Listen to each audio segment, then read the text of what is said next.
तो हेलो दोस्तों, स्वागत है आपका करंट अफेयर की एक और नई वीडियो में। 27 अक्टूबर 2022 के करंट अफेयर के जितने भी क्वेश्चंस आज के हैं उन सभी को हम कवर करेंगे। सो मेक श्योर वीडियो को पूरा जरूर से देखना और आपका जितना कम समय हो उतना मैं कम समय लेकर आपको आज 27 अक्टूबर 2022 के सारे करंट अफेयर के क्वेश्चन आपको कवर कराऊंगा। पहला क्वेश्चन है कि हाल ही में किस संस्थान को राष्ट्रीय बौद्धिक संपदा पुरस्कार 2021-22 से सम्मानित किया गया है। तो आपके सामने ऑप्शन है कि IIT Jodhpur, IIT Delhi, IIT Madras और आईआईटी मुंबई। तो इसका जो सही आंसर है वो है आईआईटी मद्रास।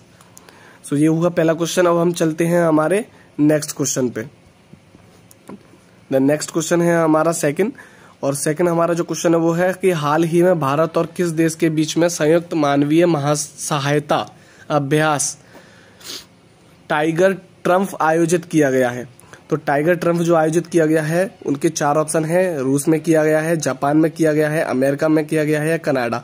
तो भारत के साथ किसने ये अभ्यास किया है, इसके लिए इस क्वेश्चन में ही शॉर्ट ट्रिक है जो कि आपको मालूम होगा कि अमेरिका के जो राष्ट्रपति हैं उनका नाम है डोनाल्ड ट्रम्प, जो पूर्व रह चुके हैं।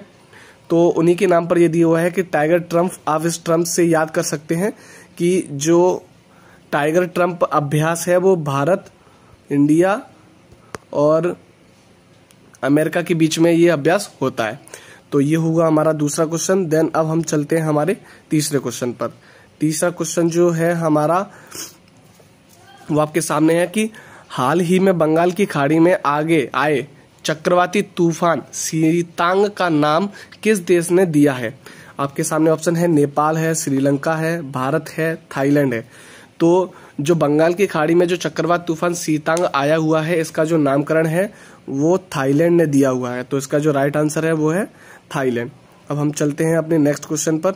देन नेक्स्ट क्वेश्चन है हमारा फोर्थ, जो कि है 25 अक्टूबर 2022 को ब्रिटेन के पहले भारतीय मूल के प्रधानमंत्री कौन बने। आपको भी मालूम होगा दोस्तों कि अभी अभी यूके की जो राष्ट्रपति हैं जो लिज ट्रस थी उन्होंने अपना इस्तीफा दे दिया है, जो कि यूके की सबसे कम दिन की राष्ट्रपति बनी हुई थी। उन्होंने मात्र 45 दिन के भीतर ही अपना राष्ट्रपति से इस्तीफा दे दिया। और उसके बाद जो हमारे ऋषि सुनक हैं उन्होंने राष्ट्रपति का पद ग्रहण किया है। तो यूके में, ब्रिटेन में जो हाल ही में प्रधानमंत्री बने हैं उनका नाम है ऋषि सुनक, जो कि एक भारतीय मूल के प्रधानमंत्री, जो कि एक भारतीय मूल के निवासी हैं और यूके में पहले भारतीय प्रधानमंत्री हैं। देन उसके बाद हम चलते हैं अपने नेक्स्ट क्वेश्चन पर, जो कि है क्वेश्चन नंबर 5। पांचवा सवाल है कि प्रतिवर्ष संयुक्त राष्ट्र दिवस कब मनाया जाता है। आपके ऑप्शन है 24 अक्टूबर, 25 अक्टूबर, 26 अक्टूबर और 27 अक्टूबर।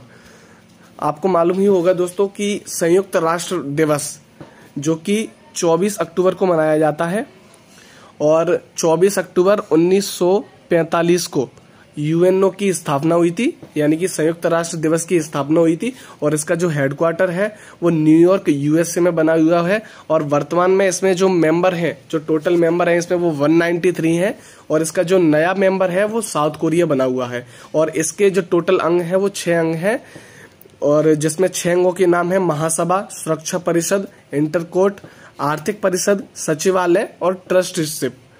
देन उसके बाद ये हुआ हमारा क्वेश्चन, और इसका जो राइट आंसर है वो है 24 अक्टूबर को। तो देन अब हम चलते हैं अपने अगले क्वेश्चन पर, जो कि है क्वेश्चन नंबर की छठवां क्वेश्चन आपके सामने है 26 अक्टूबर 2022 को किस राज्य में नववर्ष वेस्तु वर्ष मनाया गया। तो वेस्तु वर्ष एक प्रकार का एक नववर्ष माना जाता है जो कि गुजरात में मनाया जाता है। तो आपको याद रखना है कि जो नववर्ष वेस्तु वर्ष है वो गुजरात में मनाया जाता है। और यहीं पर आपके लिए क्वेश्चन है कि नवरोज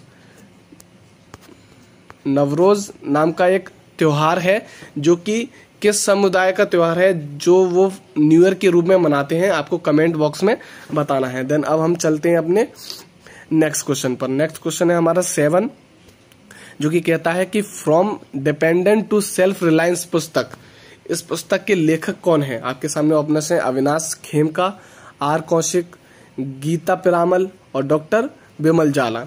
तो इस क्वेश्चन का जो आंसर है वो है डॉक्टर बिमल जालान। और उसके बाद अब हम चलते हैं अपने नेक्स्ट क्वेश्चन पर, जो कि है दोस्तों 8वां क्वेश्चन है कि हाल ही में रक्षा अनुसंधान यानी कि डीआरडीओ और विकास संगठन ने अपनी अग्नि प्राइम मिसाइल का सफल परीक्षण कहां से किया? आपके सामने ऑप्शन है APJ अब्दुल कलाम ओडिशा, श्रीहरिकोटा आंध्र प्रदेश, पोखरण राजस्थान, रानीखेत उत्तराखंड। तो दोस्तों जहां कहीं भी आपको अगर DRDO की बात चले तो आपको DRDO में ज्यादातर जो आपको आंसर है वो APJ अब्दुल कलाम द्वीप ओडिशा को लगाना है। यही आपका आंसर ज्यादातर राइट होगा, करेक्ट होगा।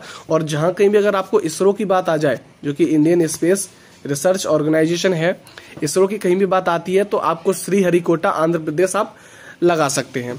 और इसी बीच आपसे एक और क्वेश्चन हम ये पूछते हैं कि DRDO का मुख्यालय कहाँ पर है, आपको कमेंट बॉक्स में बताना है। देन अब हम चलते हैं हमारे नेक्स्ट क्वेश्चन पर, जो कि है क्वेश्चन नंबर, हाल ही में किस देश की संसद में पहली बार महिला सांसदों की संख्या पुरुषों से ज्यादा है? आपके सामने ऑप्शन है स्पेन, स्वीडन, न्यूजीलैंड और जापान। तो आपका जो सही आंसर है वो है न्यूजीलैंड। और न्यूजीलैंड के जो प्राइम मिनिस्टर हैं वो है जेसिका आर्डन। और इसी के साथ अब हम चलते हैं अपने नेक्स्ट क्वेश्चन पर, जो कि हमारा क्वेश्चन नंबर 10। क्वेश्चन नंबर 10 कहता है कि आयुर्वेद दिवस 2022 कब मनाया गया और इसकी क्या थीम थी? आपके सामने ऑप्शन है 23 अक्टूबर हर घर हर दिन आयुर्वेदिक, 24 अक्टूबर कोविड-19 के लिए आयुर्वेद, 25 अक्टूबर आयुर्वेद के माध्यम से मधुमेह का नियंत्रण, या ऑप्शन नंबर 4 पोषण के लिए आयुर्वेद। तो आपका जो सही आंसर है वो है 23 अक्टूबर हर दिन हर घर आयुर्वेदिक। देन अब हम चलते हैं अपने नेक्स्ट क्वेश्चन पर, और नेक्स्ट क्वेश्चन है हमारा क्वेश्चन नंबर 11, जो कि क्या कहता है कि 23 अक्टूबर 2022 को भारतीय अंतरिक्ष अनुसंधान संगठन इसरो ने LVM-3 M2 OneWeb India mission launch किया है, यह क्या है? तो दोस्तों बेसिकली आपके सामने 4 ऑप्शन दिए गए हैं, जिसमें से एक है पृथ्वी ग्रह। क्या यह पृथ्वी ग्रह है, क्या यह विमान वाहक पोत है, या ये रॉकेट लॉन्चर है, या ये संचार उपग्रह है? तो इसका जो करेक्ट आंसर है वो है कि ये एक संचार उपग्रह है, टेलीकम्युनिकेशन उपग्रह है, टेलीकम्युनिकेशन सैटेलाइट है। और उसी के बाद अब हम चलते हैं अपने नेक्स्ट क्वेश्चन पर। अगला क्वेश्चन है हमारा 12, जो कि है कि देश का 33वां हाथी रिजर्व कौन सा है, जिसको हाल ही में केंद्र सरकार ने मंजूरी दी है? आपके सामने ऑप्शन है सबलपुर हाथी रिजर्व, दूसरा है भरतपुर हाथी रिजर्व, तीसरा है महानदी हाथी रिजर्व और चौथा है तराइन हाथी रिजर्व। तो इसका जो सही आंसर है वो है तराइन हाथी रिजर्व। देन उसी के बाद अब हम चलते हैं हम अपने नेक्स्ट क्वेश्चन पर, जो कि है क्वेश्चन नंबर 13। हाल ही में FATF यानी कि फाइनेंशियल एक्शन टास्क फोर्स ने भारत के किस पड़ोसी देश को अपनी ब्लैक लिस्ट में डाला है? तो दोस्तों FATF का जो फुल फॉर्म है वो है फाइनेंशियल एक्शन टास्क फोर्स। इसका जो काम है वो ये होता है कि आतंकवाद की फंडिंग को रोकना और आतंकवाद को बढ़ने से रोकना। 2018 में इसमें पाकिस्तान को ग्रे लिस्ट में शामिल किया गया था। ग्रे लिस्ट FATF में 2 तरह की लिस्ट होती हैं, एक ग्रे लिस्ट और एक होती है ब्लैक लिस्ट।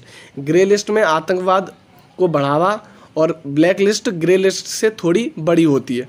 तो 2018 में पाकिस्तान को ग्रे लिस्ट में डाला गया था, लेकिन उसी के बाद अभी 2022 में पाकिस्तान को ग्रे लिस्ट से बाहर कर दिया है और म्यांमार को ब्लैक लिस्ट में डाल दिया है। तो आपका जो राइट आंसर है वो है यहाँ पर म्यांमार। देन अब हम चलते हैं हमारे नेक्स्ट क्वेश्चन पर। नेक्स्ट क्वेश्चन है हमारा 14, जो कि है अंडर 23 विश्व कुश्ती चैंपियनशिप में स्वर्ण पदक जीतने वाले पहले भारतीय पहलवान कौन है? आपके आंसर हैं बजरंग पूनिया, दूसरा है लक्ष्य सेन, तीसरा है गीता फोगाट और चौथा है अमन सहरावत। तो आपका जो राइट आंसर है वो है यहाँ पर अमन सहरावत। देन अब हम चलते हैं हमारे अगले क्वेश्चन पर, जो कि हमारा लास्ट क्वेश्चन भी है, क्वेश्चन नंबर 15, जो कि कहता है कि हाल ही में रिलायंस जियो ने मोबाइल की 5G सेवाएं लॉन्च की हैं। कहाँ से लॉन्च की हैं ये आपको बताना है, जिसमें आपको 4 ऑप्शन दिए गए हैं। पहला है भोपाल मध्य प्रदेश से, दूसरा है पूर्णिया बिहार से, तीसरा है नाथद्वारा राजस्थान से और चौथा है पानीपत हरियाणा से। तो इसका जो राइट आंसर है वो है नाथद्वारा राजस्थान। और यहीं से हम आपको बता दें कि 4G की जो सेवा है वो भी यहीं से स्टार्ट की गई थी। और 5G 4G में जो G आपको दिखाई देता है उस G का आंसर होता है जनरेशन।